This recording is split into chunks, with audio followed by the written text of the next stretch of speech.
പ്രധാനമന്ത്രി നരേന്ദ്രമോദിക്കും ദേശീയ അധ്യക്ഷൻ അമിത് ഷായ്ക്കുമെതിരെ ബിജെപിയിൽ കലാപം. ബീഹാർ തെരഞ്ഞെടുപ്പ് പരാജയത്തിന്റെ ഉത്തരവാദിത്വം നേതൃത്വം ഏറ്റെടുക്കണം എന്ന ആവശ്യവുമായി മുതിർന്ന നേതാക്കൾ രംഗത്ത് വന്നു.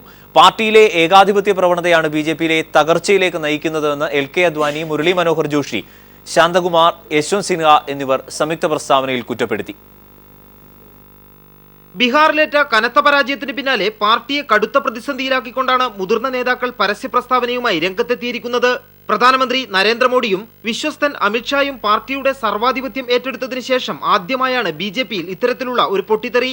മുതിർന്ന നേതാക്കളായ എൽ.കെ. അദ്വാനി, മുരളി മനോഹർ ജോഷി, ശാന്തകുമാർ, യശ്വന്ത് സിൻഹ എന്നിവർ സംയുക്തമായി പുറത്തിറക്കിയ പ്രസ്താവനയിൽ ബീഹാർ പരാജയത്തിന്റെ പൂർണ്ണ ഉത്തരവാദിത്വം നേതൃത്വത്തിനാണെന്ന് കുറ്റപ്പെടുത്തുന്നു. ദില്ലി തിരഞ്ഞെടുപ്പിലേറ്റ പരാജയത്തിൽ നിന്നും പാർട്ടി നേതൃത്വം പാഠം പഠിച്ചില്ല.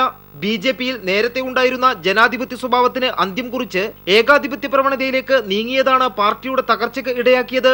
കഴിഞ്ഞ ഒരു വർഷത്തിനിടയിൽ പാർട്ടിയിലുണ്ടായ അപജയമാണ് ബീഹാറിലെ തോൽവിയിലേക്ക് നയിച്ചതെന്നും മുതിർന്ന നേതാക്കൾ തുറന്നടിച്ചു. ബീഹാറിലെ തിരഞ്ഞെടുപ്പ് പ്രചരണത്തിന് നേതൃത്വം നൽകിയവർക്ക് തന്നെയാണ് പരാജയത്തിന്റെ ഉത്തരവാദിത്തമെന്നും മോഡിയെയും അമിത്ഷായെയും ലക്ഷ്യം വെച്ച് നേതാക്കൾ പരസ്യമായി പ്രസ്താവിച്ചു.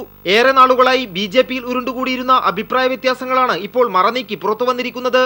മോഡി അമിത്ഷാ നേതൃത്വത്തിനെതിരെ അദ്വാനി പക്ഷം വീണ്ടും ശക്തിയാർജിച്ച് തിരിച്ചുവരികയാണെന്നും വരും ദിവസങ്ങളിൽ പാർട്ടിയിൽ കൂടുതൽ പൊട്ടിത്തെറികൾ ഉണ്ടാകുമെന്നുമുള്ള കൃത്യമായ സൂചനയാണ് മുതിർന്ന നേതാക്കൾ പരസ്യ പ്രസ്താവനയിലൂടെ നൽകിയത്.